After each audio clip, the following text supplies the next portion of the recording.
Sanibonani sizwe sikaPhunga noMagebo. Igama lami nguTracy wakandaba.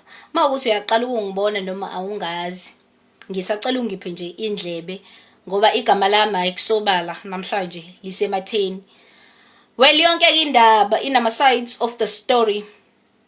Ngokudabuka ngidabuka enquthu endaweni yaseYicole eMkhonjane. Ngokuhlala ngihlala eThekwini eMlazi ngoba kunekhaya nje khona la futhi eMlazi. Ngisebenzela enye iziteshi zomphakathi ezikhona la eMlazi. That's where I met uMbali Zama-Dodge. Ngangimnika khona interview njengoba wonke nje ama content creators anokufika. So mengifika afike ehamba nosisi wakhe. Bafika late okokuqala, so we decided ukuthi awasihlalene wimpi sixoxe ngoba kwase kukubi biphatheke kambi. Yabo, sigcine sesazana kwakheka ibond nje, yabo. So emva kwa interview siba abangani, siba abantu nje abahlala bonke nje ngoba kwase kuyikhathi lezi endo mbamba yabo. Sihlalele sonke, mina ngumuntu open minded. So uMbali bengimnikeza amatoho uma ukuthi mhlawumbe khona umuntu othi Tracy ngifuna umuntu ozongipromothela ingoma, nginikeza uMbali lelo toho. Tracy ngifuna umuntu ukuthi ngimmention igama lakhe ebantwini engazi ukuthi bazokwazi ukuthi nabo benononhle bebeka isinko etafuleni ngalesa sikhathi ngoba ubengakadumi kakhulu nanama brands abengakabi makhulu.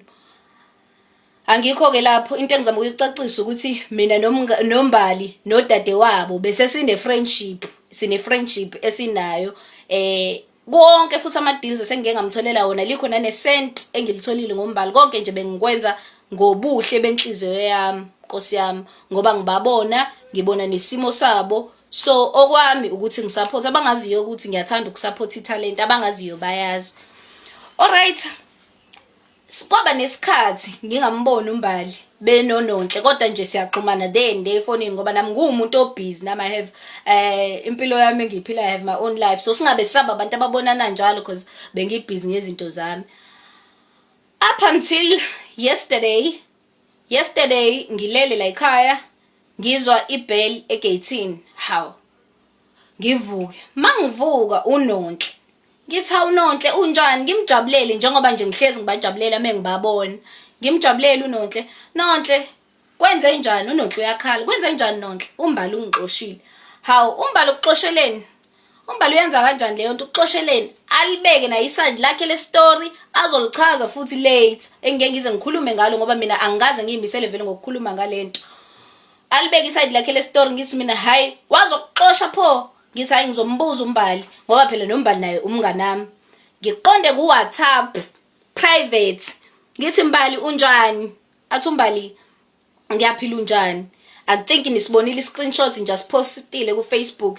Njenga wonke omunye umngane mekufika usisi kamngane wakhe futhi ababangani athi hawu manje umxoshile wena uNonhle, umxoshile yini? Ngiyakhona iquestion mark ukuthi ngiyabuza umxoshile wena. Abuza ukuthi ngizwe ngoba ngithi ngizwa ngaya ngitshelwa ngomunye umuntu because ingane iyakhala la, ifika isiyakhala la njenge alarm. Angitshelwa ngomunye umuntu, mina ngizwe ngayo uNonhle wathi umxoshile. Umxoshile yini uMbali? Angihlabe ngephone call. Mengihlaba ngephone call avele aphakamisa umoya ngendlela eyisimanga engakaze ngiyibone. Ngithi Mbali yehlisa umoya, ngikhuluma kahle naye. Ngitshele lo ukuthi akathule yena ngafakazi uNonhle. Ngikhuluma kahle naye uMbali. Hawu Mbali waphakamisa umoya manje walo ngoba silwe sizama ukuthola isolution kule ndaba ukuze ingane izokwazi ukubuyela ekhaya. uMbali asho khona ukuthi akana ndaba yena akakhulumi nemphuphe asho konke nje ongakucabanga konke ongakucabanga sengumphuphe mina akakhulumi nemphuphe yena unezinto akufuna yazenze. Usho kimi njalo uMbali. Ngithi mina hayibo Mbali wazo wangiphakamela bo singekho isidingo. uMbali wazo waphakama bo ngihlezi ngikudefenda kangaka wathi akane ndaba noma engaphakama wakhuluma konke nje ongakucabanga okungabalekile kumina oku irrelevant because that's just a point of view and the point of view yomuntu has nothing to do with me. Akhuluma ayi ngivala ifoni ngithi kazi izokwenziwa njani ke le ndaba. Nginikeza usisi wakhe ifoni ngimboleke uBhopopo wami ngithi girl nayi ifoni, thatha le phone le kuze ngizokwazi ukukuthola ngazi ukuthi uright ngoba ubesecabanga nalokuhamba yeka boyfriend. uBoyfriend loyo ngazi ukuthi akatholakala. Uyabona nje umuntu abamdlalisa uRaf ngithi ngeke uzokwazi ukuhamba ebusuku ngeke ukwazi ukuhamba ebusuku, so uzolala la namhlanje la ekhaya for today, ekseni ke masulungisa izinto zakho, yabo. Sithule kanjalo. In the middle of the night ngibona abantu bayangimenshina, ngiyatrenda mina. Ngiyatrenda ke manje.